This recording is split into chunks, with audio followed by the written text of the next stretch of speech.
It's midnight and you're watching Nightline with me, Liyana Hassanel. The top stories. Johor ruler Sultan Ibrahim to be the 17th Agong beginning 31st January 2024. And Palestine solidarity programs in schools need to be controlled, says PM.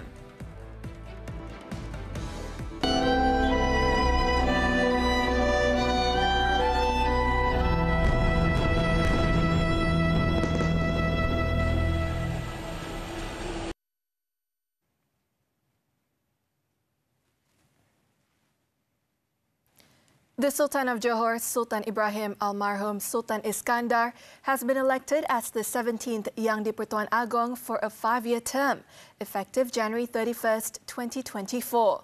Sultan Ibrahim will replace Al-Sultan Abdullah Riayatuddin Al-Mustafa Billah Shah, whose reign will end on January 30th next year.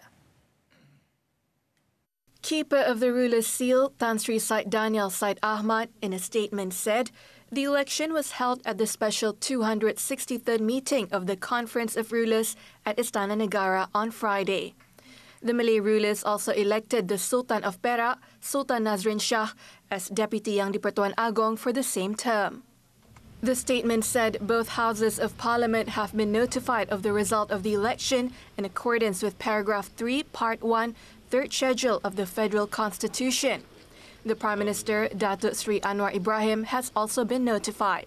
The special meeting on Friday, presided by the Sultan of Terengganu, Sultan Mizan Zainal Abidin, was attended by all Malay rulers except Kelantan and Perlis. Born on November 22, 1958, Sultan Ibrahim Almarhum Sultan Iskandar holds complete military training across the armed forces. Set to rule the country as the 17th Yang di-Pertuan Agong, Sultan Ibrahim's leadership qualities were evident from the day he was selected as a platoon commander during his training at Pulada. Sultan Ibrahim was proclaimed as the Tunku Mahkota of Johor on July 3, 1981, and later as the Regent of Johor from April 25, 1984 until April 25, 1989, when his father, Sultan Iskandar, was elected as the Yang di-Pertuan Agong. The father of 6 was proclaimed as the Sultan of Johor on January 23, 2010. The Sultan is mostly known for his strong bond with his rakyat, forged through initiatives like the Kembara Mahkota Johor program, a motorcycle convoy. Sultan Ibrahim has a profound interest in sports, particularly polo, which has led him to participate in international championships. A passionate art enthusiast and prolific writer, the Permaisuri of Johor, Raja Zarith Sophia Sultan Idris Shah, was born on August 14, 1959 at Batu Gajah Hospital in Perak. She is the second daughter and the third child of the late Sultan of Perak, Paduka Sri Sultan Idris Shah II, and the late Raja Perempuan Perak, Muzwin Almarhum Raja Dato Sri Arif Shah. The Queen of Johor possesses a deep passion for the academics and also serves as the Chancellor of University Technology Malaysia, UTM. Malaysia will continue to collaborate with the Arab League and the Organisation for Islamic Cooperation, OIC, in urging that the atrocities upon Palestinians be brought to a stop. This followed the United Nations Security Council, UNSC's decision to reject a resolution that called for an immediate ceasefire in Gaza. Prime Minister Datuk Sri Anwar Ibrahim said Malaysia stands firm on its position that the rights of the Palestinian people must be restored, even though the UNSC failed to reach a decision on stopping the war. Kita tak peduli apa keputusan yang lain, tapi kepentingan kita ialah hak rakyat Palestin mesti diberi. Ya, soal tanah dia, harta dia, maruah dia, dan tapi yang segera ialah menghentikan serangan dan menyalurkan bantuan kemanusiaan. Itu yang keutamaan kita sekarang. The Prime Minister spoke to newsmen when met in Dengkil, Selangor on Friday. The Prime Minister was asked to comment on the UNSC's decision to reject a resolution proposed by Russia that called for an immediate ceasefire in Gaza. At the UNSC meeting regarding the conflict in the Palestinian region, the UN reported that the failure to adopt Russia's proposed resolution was due to it not garnering the support of at least 9 UNSC member states.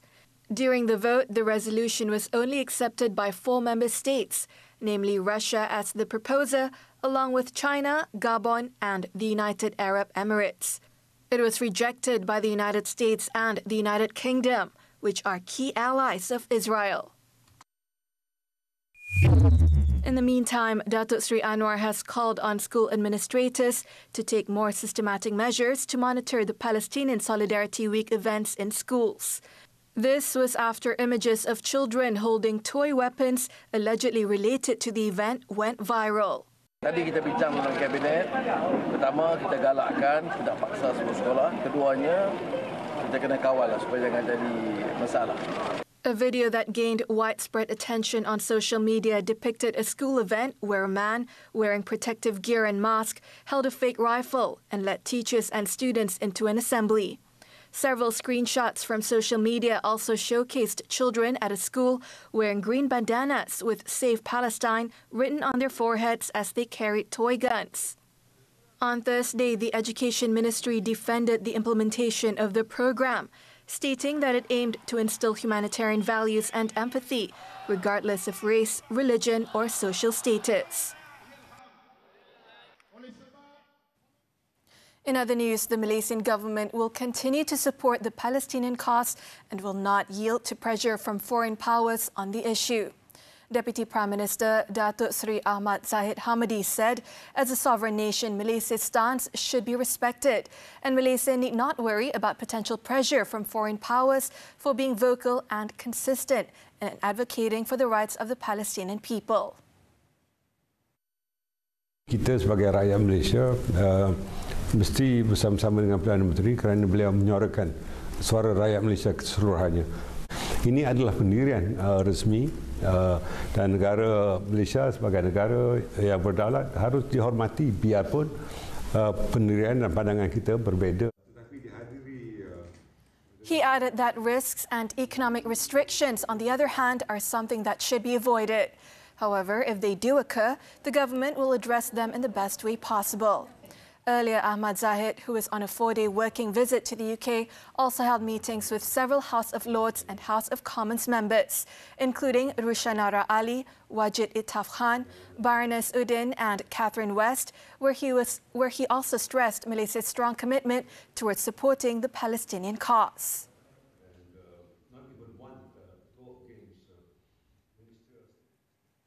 The Zionist army, backed by warplanes and drones, have carried out a second ground raid in Gaza as aid trickles into the besieged territory amid warnings of a deepening humanitarian catastrophe. The Israeli military said on Friday that ground forces entered Gaza overnight and struck dozens of Hamas targets during its raid in the Shujaya area. It was reported that the Zionists' aircraft and artillery bombed targets in the neighborhood on the outskirts of Gaza City, and that its soldiers exited the territory after several hours. Later on Friday, Hamas said Israeli forces at dawn attempted to carry out a landing operation on the Rafah beach in southern Gaza Strip. Meanwhile, several Palestinians injured in an Israeli airstrike, which targeted the Dabas family's home, were rushed to a nearby hospital. Over in West Bank, the local news agency reported that 4 Palestinians were killed by the Zionist regime during raids conducted in the area. As of Friday, the number of Palestinians killed have risen to 7,326, while more than 17,439 have been left injured.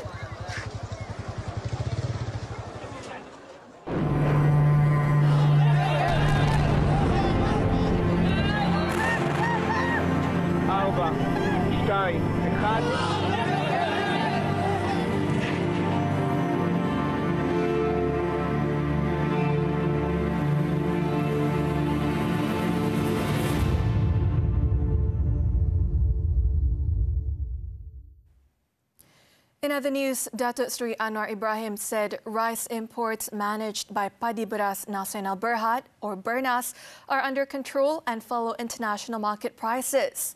Nonetheless, Anwar said that the government will look into the issue. Saya tak dapat pastikan, tapi soal mengenai perdah ini dah diputuskan dulu dan ditandatangani untuk 10 tahun. Jadi kita kena runding. Setakat ini kita dapat pastikan bahawa beras import beras itu memang terkawal dan ikut harga antarabangsa. On Thursday, Maiden Managing Director Datuk Amir Ali Maiden said the National Rice Manager's stranglehold on rice supply has made it less affordable for consumers.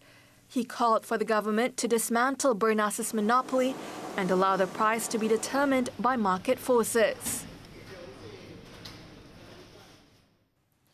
Malaysia's Export Unit Value Index September 2023 rose by 1.6% to 144.6 points from 142.3 points in the previous month, while the Import Unit Value Index increased by 1.5% to 130.7 points. According to the Department of Statistics, DOSM, the higher Export Unit Value Index was led by an increase in the mineral fields, animal and vegetable oils, and fats, and machinery and transport equipment. Likewise, the Export Volume Index rose by 6.5% in the same month, in line with the increase of the three categories above. However, on a year-on-year basis, the country's terms of trade shrank by 2.1% last month versus 113 points in September last year.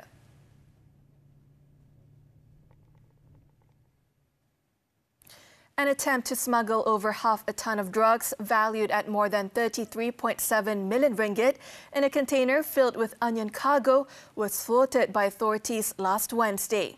Bukit Aman Narcotics Crime Investigation Department NCID head Datuk Sri Muhammad Kamaruddin Maddin said following a tip-off, its team conducted a series of raids jointly with the Customs Department and arrested 7 men, including a Sri Lankan national. In a press conference on Friday, Muhammad Kamaruddin said during one of the raids on a warehouse at Cheras Prima, police found a container filled with bags purportedly containing onions. Further checks revealed that the bags were also filled with packets of drugs. He said police seized 411.17 kilograms of shabu and 100.81 kilograms of cocaine in the container. Initial investigations found that the drugs originated from Pakistan and were smuggled by sea. Police believed that the Sri Lankan man was involved in coordinating the movement of the drugs with local syndicate, adding that 5 suspects had records for drug and criminal offences. He said police also seized 384,964 ringgit of assets from the syndicate, including 6 vehicles and jewellery.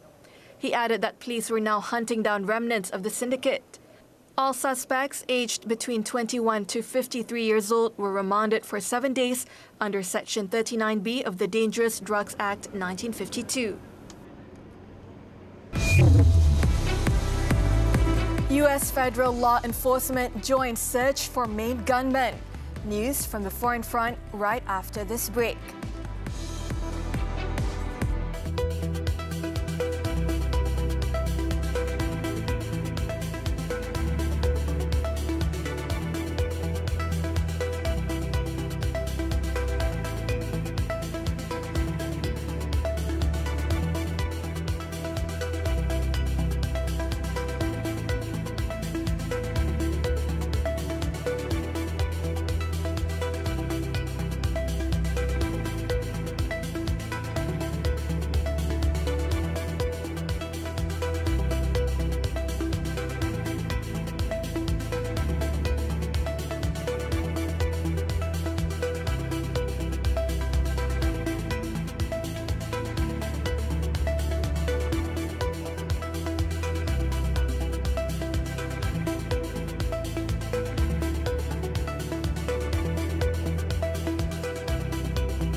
The foreign news. Law enforcement personnel, including Federal Bureau of Investigation (FBI) agents, are on standby in Maine for a multi-state manhunt in search of a suspect who is still at large over a shooting spree with a semi-automatic rifle. 40-year-old suspect Robert Card, a trained firearms instructor and a member of the U.S. Army Reserves, has been identified as a person of interest. According to authorities, heavily armed troopers have shut several main roads in the city and strictly checking all passing vehicles that might harbor the alleged killer. The U.S. Coast Guard said they are joining the search efforts, combing through the local riverbanks for the gunman, but have found nothing as of present. On Wednesday, 22 people were killed and 50 others were injured after multiple shootings in Maine. The massacre, which marks the 565th mass shooting across the U.S., was the deadliest shooting spree of 2023 so far. China's former Premier Li Keqiang died at the age of 68 due to heart attack on Friday, just 10 months after retiring from a decade in office during which his reformer star had dimmed. It was reported that Li experienced a sudden heart attack while resting in Shanghai on October 26th and passed away the following day. Once viewed as a top Communist Party leadership contender, Li was sidelined in recent years by President Xi Jinping, who tightened his grip on power and steered the world's second-largest economy in a more statist direction. The elite economist was seen as a supporter of a more liberal market economy, but had to bend to Xi's preference for more state control. Li was premier and head of China's cabinet under Xi for a decade until stepping down in March. He also sparked debate on poverty and income inequality in 2020, saying 600 million people in China earned less than the equivalent of $140 per month.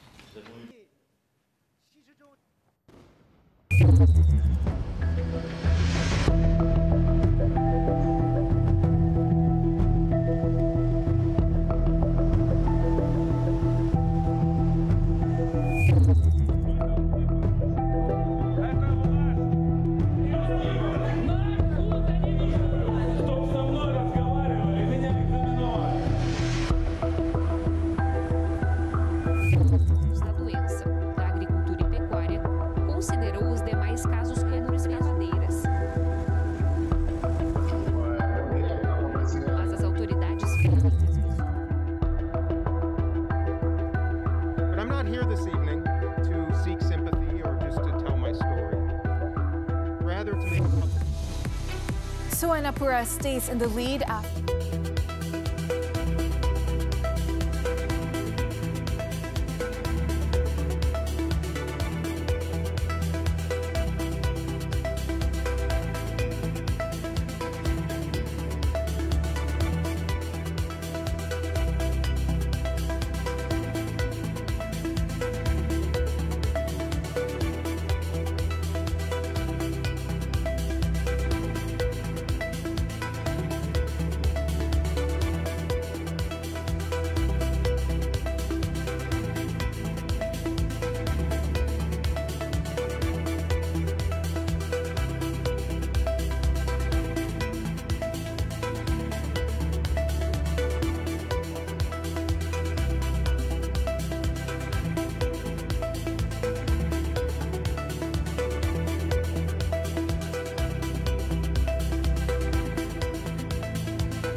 Two goals from import players Marcus Macaulay and Fadi Awad propelled PDRM FC to victory over Kuala Lumpur City FC in the Seoul Super League match on Friday night.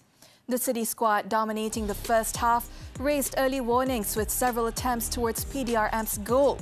However, their attempts were thwarted by the home team's goalkeeper, Muhammad Ramdan Abdul Hamid. While the visiting team was pressing hard, a counter-attack in the second half saw PDRM's pivotal midfielder from Liberia, Marcus Macaulay, rattle the KL City's net in the 60th minute for the opening goal. This was followed by Jordanian midfielder Fadi Awad securing their victory with a goal in the 75th minute. PDRM, however, remains in 8th place, sharing 31 points with KL City, who currently occupy 7th place with a goal difference advantage.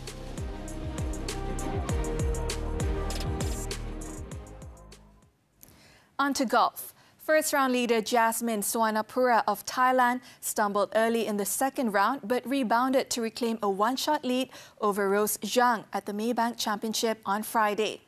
The 11-year LPGA veteran shot a 3 under 69 in the second round for a two-round total of 12 under 132 on the Kuala Lumpur Golf and Country Club course, one ahead of Zhang and two clear of world number 5 Céline Boutier of France, Pei Yun Qian of Taiwan and Hannah Green of Australia. Meanwhile, Natasha Andrea Oon is currently the best Malaysian golfer, tied in 37th place with 9 other players after carding 3 under 141 on Friday. The 22-year-old hit 3 birdies on the 6th, 13th and 15th holes for 1 under 71 after starting her campaign with 70 on Thursday. Fellow Malaysians Janith Wong and Ashley Lau finished tied 59th, while Alia Abdul Ghani and the country's top women's golfer Kelly Tan are tied 69th and tied 71st, respectively.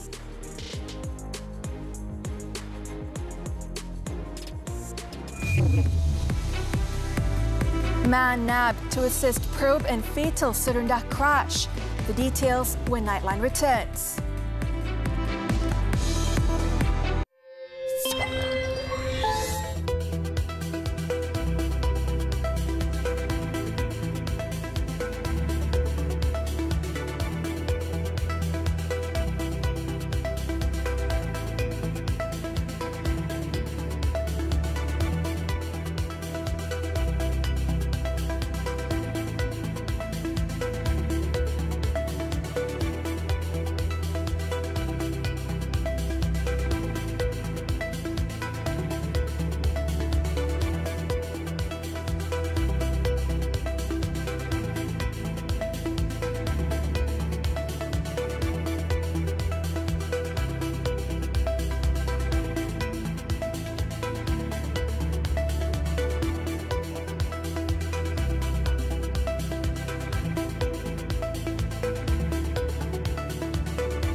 Who was involved in a deadly accident near Serunda, Selangor, has been detained to assist in the investigation of the incident, which took 3 lives. Hulu Selangor Police Chief Superintendent Ahmad Faizal Tahrim said the driver, a 61-year-old local man, was picked up in Ulu Yang Baru at about 11:30 Thursday night. In a statement on Friday, Ahmad Faizal said the Protonwira driver is now remanded for 4 days until Monday. Initial police investigations found the man has 6 past criminal records, with 5 cases relating to narcotics and 1 criminal case. The 3 dead victims in the accident on Thursday were Rosihat Lemon, 68, Chan Kwai Hung, 62, and Suyuk Siu, 53. The Protonwira driver was believed to be attempting to overtake a vehicle in front, which caused the Pro Dua Asia coming from the opposite direction to hit the right side of the Protonwira. The Pro Dua Asia carrying Chan and Su spun before a Toyota Avanza with Rasihat and his wife, which came from behind to crash into the vehicle. He added that the Toyota Avanza woman passenger who was seriously injured is now being treated at Selayang Hospital and is reported to be in stable condition. Before we say goodnight, here's the story of Derek Tan, a metalsmith who has been teaching people the tools of his trade. Wish to make your own wedding rings or a statement necklace yourself? Well, Tan, a one-time jeweler himself, can certainly show you how. Noel Wang and Dinesh Kumar Maganathan have the story. Pretty glimmering jewelry is a sight to behold, but most people who wear this do not have the skills to make it themselves. After all, metalsmithing looks complicated, right? Not so, says local metalsmith Derek Tan. Not only does he make his own jewelry, he also teaches others how to do the same. Founder of a metalsmithing workshop in Kuala Lumpur, Tan teaches the ins and outs of metalsmithing.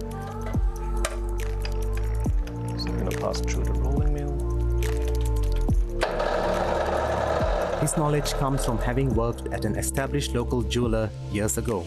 As time goes by, and then I've got more and more requests from people who are interested to learn. So back then, there's no places like studio like these which teaches people to make, right? While he was originally a jeweler, he picked up metalsmithing along the way. It's kind of like a natural progression, Is the life of an artisan like himself financially sustainable? Oh yes, he says, provided you are willing to put in the work. Tan regularly works with sterling silver, but he occasionally dabbles in gold as well. These are mainly for those who are coming to make like wedding rings. Yeah. While metalsmithing may initially appear intimidating, Tan says it is quite easy to grasp the basics.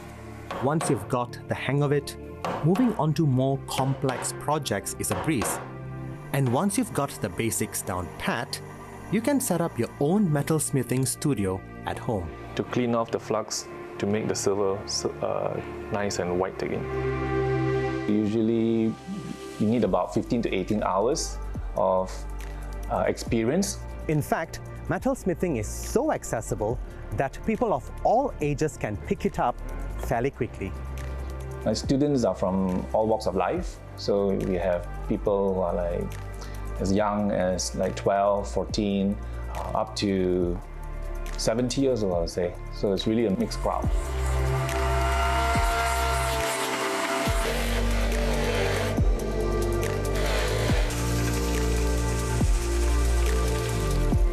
When metalsmithing, do remember to adhere to basic safety measures. These include wearing appropriate clothing and keeping long hair tied and out of the way. What's the most helpful tip Tan can give first-time learners? Just take it easy, go slow, and when you're working on something, just focus, just be patient, basically. Dinesh Kumar Maganathan and Noel Wong, FMT Lifestyle for Nightline.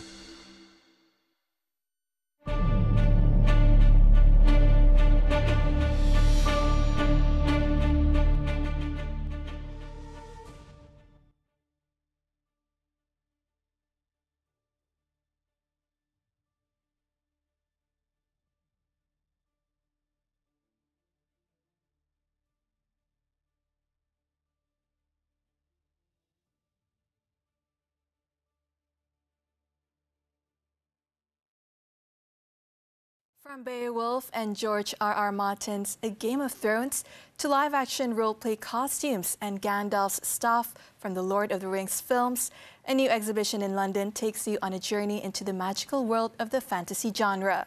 As we wrap up Nightline this time around, let's take a look inside the exhibition filled with hundreds of fantasy collections. I'm Liyana Hassanel. Thank you for watching and have a great weekend.